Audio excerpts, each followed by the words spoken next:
Have you ever thought what really happens behind prison walls in US? Most people think it's just about grinding and all-day work, but inside, there's an entirely different world, gangs world. These aren't just street crews, they're organizations built on fear, loyalty, and solid control. From running drug trades to deciding who lives peacefully and who doesn't, these groups can shape everything just from sighting inside the prisons. And some of these prison gangs are so feared that even the toughest police officers avoid crossing them. They have codes, strict hierarchies, and a reputation a normal guy can't even imagine. In this video, we're going to tell you about the most feared gangs inside US prisons. We will also uncover how they rose to power and why their names are still enough to make anyone's mouth shut. Hit the subscribe button, press the bell icon, and stay tuned, because once you know their influence, you'll see prison life in a whole new way. The Aryan Brotherhood. The Aryan Brotherhood, also called the Brand, is one of the oldest prison gang in America. It was founded back in 1964 at San Quentin State Prison in California. At that time, the prisons were going through desegregation, and many prisons felt the need to group together along racial lines for their own protection. The Aryan Brotherhood started with Irish bikers who called themselves the Diamond Tooth Gang, because they used to wear pieces of glass in their teeth. Like literally, how can someone do it, right? Eventually they merged with other groups and named themselves as Aryan Brotherhood. Although it's true that they only make up less than 1% of the entire prison population in US, but their reputation and impact outside the prison world is something far more surprising. To gain membership, prisoners have to prove loyalty through different tests as given by higher-ranked members. Once you are in, leaving the gang is almost impossible because the membership is a lifetime commitment, and you can't escape it. As with time, their structure became more organized. By the 1980s, they shifted from a loose, equal vote system to an organized hierarchy with councils and commissions. Even while locked away in high-security prisons, the members have found different ways to communicate through coded letters, visits, and even using lawyers or family members to send and receive messages. This allowed them to continue their routine work like drug trafficking, gambling, and many more. The surprising part is not just how they survived inside prison walls, but how their influence is spreading far beyond the prisons. But wait, if you think the Aryan Brotherhood has still strong grip in prisons and outside world, then you don't know anything about the next gang which is coming, the Mexican Mafia. For the most part, if you look at the victims of the Mexican Mafia, they're going to be other members of the Mexican Mafia. The Mexican Mafia, which is famously known as La M in Spanish word, is one of the most powerful prison gangs in the United States. It all began in 1957 at Duell Vocational Institution in California, created by Luis Huero Buff Flores. But what started as a group for protection for Hispanic people quickly grew into something much bigger, something more powerful and much more organized. By the early 1960s, the Mexican Mafia had created their own strict system for their gang. They lived by the rule, blood in, blood out. And to join, members had to prove themselves through real actions, not just words, and once you are in, there is no easy to escape. That's the rule. The group had many written commandments that every member have to put the organization first, stay loyal, and deny its existence to outsiders. It was just to keep the members in control. Although the core members was only a few hundred at the start, but their influence began to spread tens of thousands of people on the streets. They controlled Hispanic street gangs across Southern California and continued to unite neighborhoods that used to be their rivals. This act gave them an incredible amount of control, not just in prison, but into the outside world also. They were running multiple businesses at the single time, like drug trafficking, moving cocaine, heroin, meth, and marijuana, to local dealers which then paid taxes. On top of that, they built alliances with other groups like the Aryan Brotherhood, and it really gave them even more power and control. La M's strength showed how a prison gang could dominate entire neighborhoods. But while they were focused on money and control, another gang was building itself, much bigger, much powerful, and much organized. Black Guerrilla Family. The Black Guerrilla Family, BGF, was founded in 1966 at San Quentin Prison by George Jackson and two other pioneers. Unlike most gangs, BGF was born during the Black Power movement, and there were serious political goals at it behind to support them. They wanted to uplift black people, fight oppression, and in their ultimate vision was to challenge the US government. That's something new, right? One more surprising thing was that even had their own belief system, which was named Jamanomics, and they even had a book that was only shared among their loyal members. But over time, the group shifted. While they still carried their revolutionary spirit, they grew into a criminal organization. A mix of politics with profit. Sound interesting, right? Their structure was paramilitary, with leaders, committees, and strict codes of conduct that every member had to follow. Membership was mostly for African American, and while their numbers were smaller compared to other gangs, but still they had a strong presence in states like California and Maryland.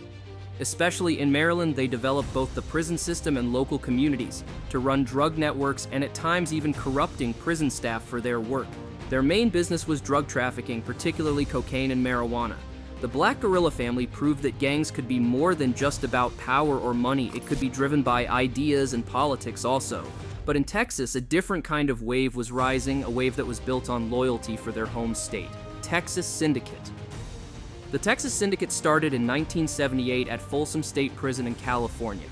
And Texas people living there at that time were mostly targeted by other gangs, so they decided to unite and for their own protection. Even though it started outside Texas, it quickly grew into the most well-known prison gang in that state. They organized themselves like a military unit with presidents, vice presidents, captains, and lieutenants. Everyone had a role, and even the elections used to held for leadership positions.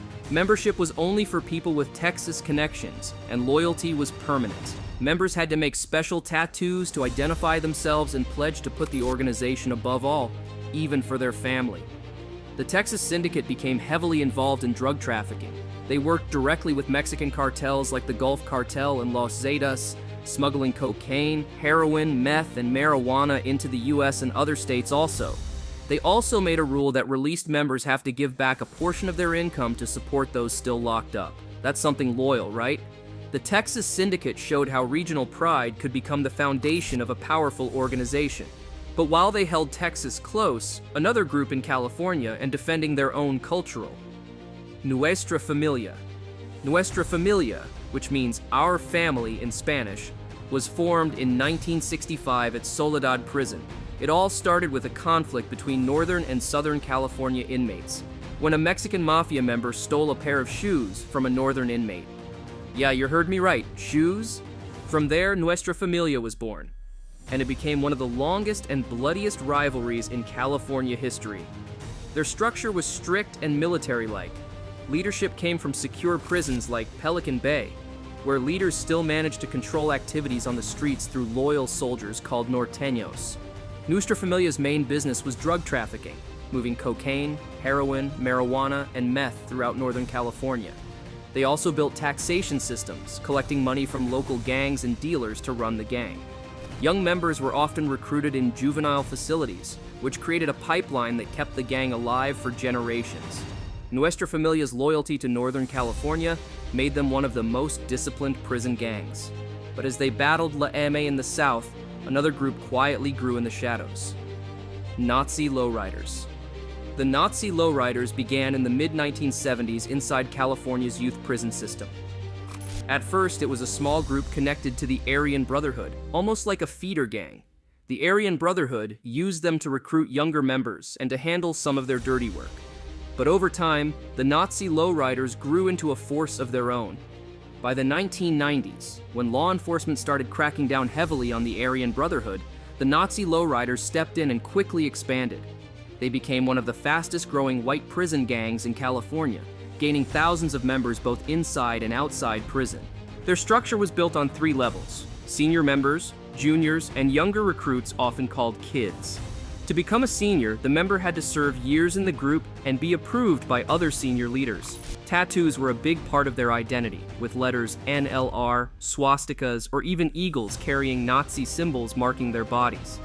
The NLR became involved in the methamphetamine trade, and also sold drug across Southern California. They also gained a reputation for their harsh behavior, like targeting rivals or people from other racial backgrounds. But unlike older white gangs, the NLR also accepted some Latinos with strong ties, which made them a little different from the Aryan Brotherhood. The Nazi lowriders proved how quickly a gang could rise when a power vacuum opened.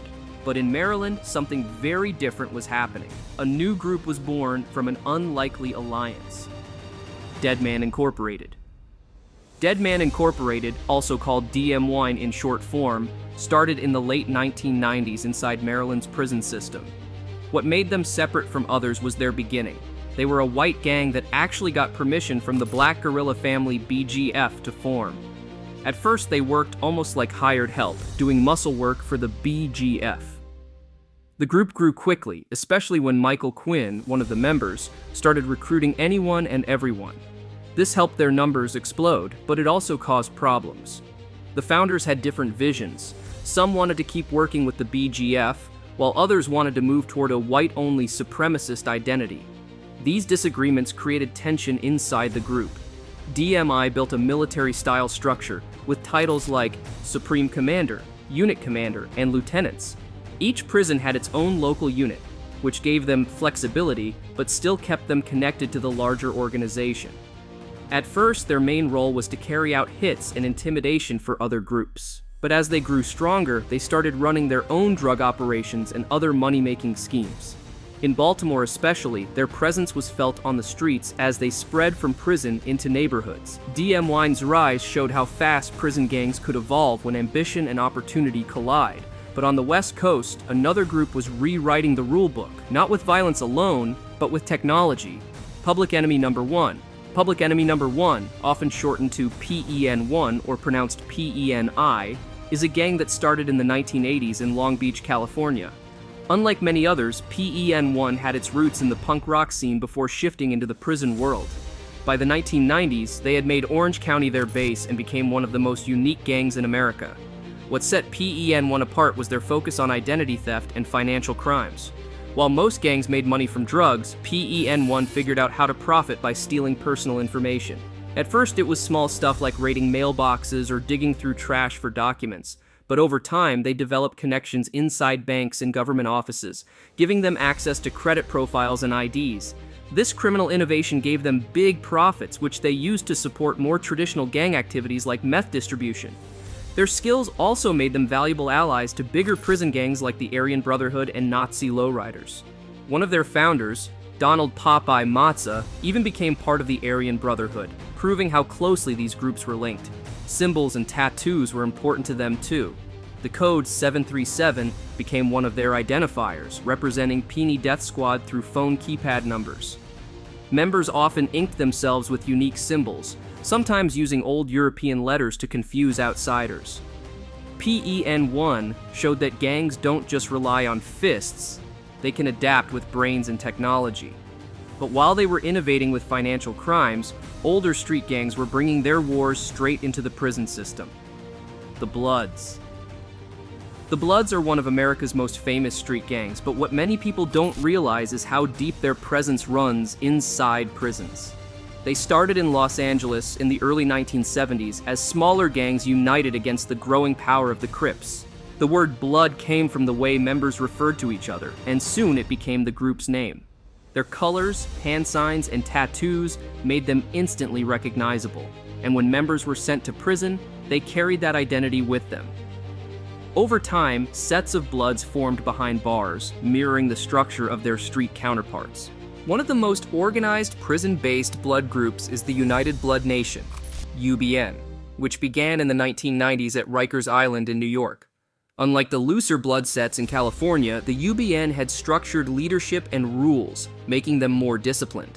They gained control over housing units and commissary trades, essentially running parts of the prison economy. Their main activities in prison revolved around drug trafficking, cocaine, marijuana, and other substances. They also engaged in extortion, pressuring other inmates for money or favors. Their biggest rivals remained the Crips, and clashes between the two carried over from the streets into correctional facilities. The Bloods proved how a street war could find new life inside prison walls. But in Texas, another powerful group was building its empire with strong ties across the border: the Bloods. The Bloods are one of America's most famous street gangs, but what many people don't realize is how deep their presence runs inside prisons. They started in Los Angeles in the early 1970s as smaller gangs united against the growing power of the Crips. The word Blood came from the way members referred to each other, and soon it became the group's name.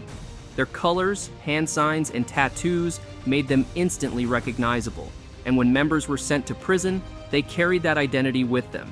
Over time, sets of Bloods formed behind bars, mirroring the structure of their street counterparts. One of the most organized prison-based blood groups is the United Blood Nation, UBN, which began in the 1990s at Rikers Island in New York.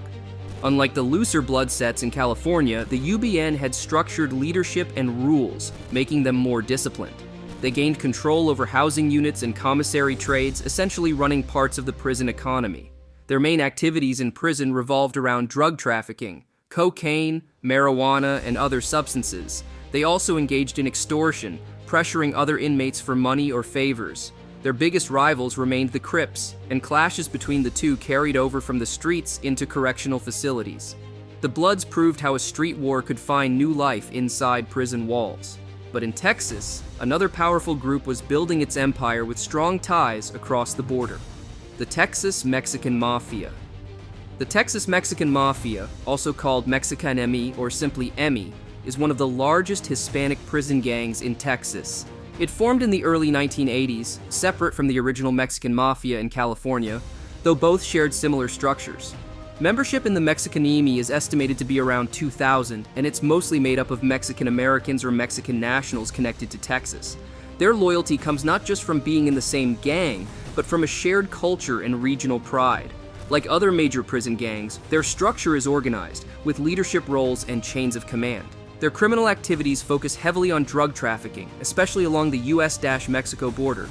They moved large amounts of cocaine, heroin, meth, and marijuana into Texas and beyond, often working hand-in-hand with big Mexican cartels like the Gulf Cartel and Los Zetas. The influence of the Mexicanemi extends well beyond prison. Many released members continue to support the group, sending money back to those still inside and helping to maintain networks on the outside. This cycle keeps the organization strong and connected across both sides of the border.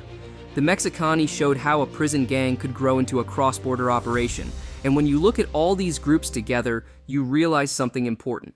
These aren't just gangs, they're networks with roots deep in both prison and society. From the Aryan Brotherhood and Mexican Mafia to groups like the Bloods and Texan gangs, the story of America's prison gangs really survived for years. Each group started with a simple goal: protection or profit, but over time they all became dark and made their own rules for control. Like the Black Guerrilla family were built on political ideals, others like PEN-1 on innovation and financial crime. And many, like the Texas Syndicate and Mexicanemi, relied on cultural loyalty. Even though their numbers seem small compared to the total prison population, but their influence is far bigger in the outside world. So now there's a question for you. Do you think these groups gain their power more from fear or from the loyalty they inspire in their members? Drop your thoughts in the comments below, and if you want more content like this, then make sure to hit that like button and subscribe to our channel now. See you in the next video.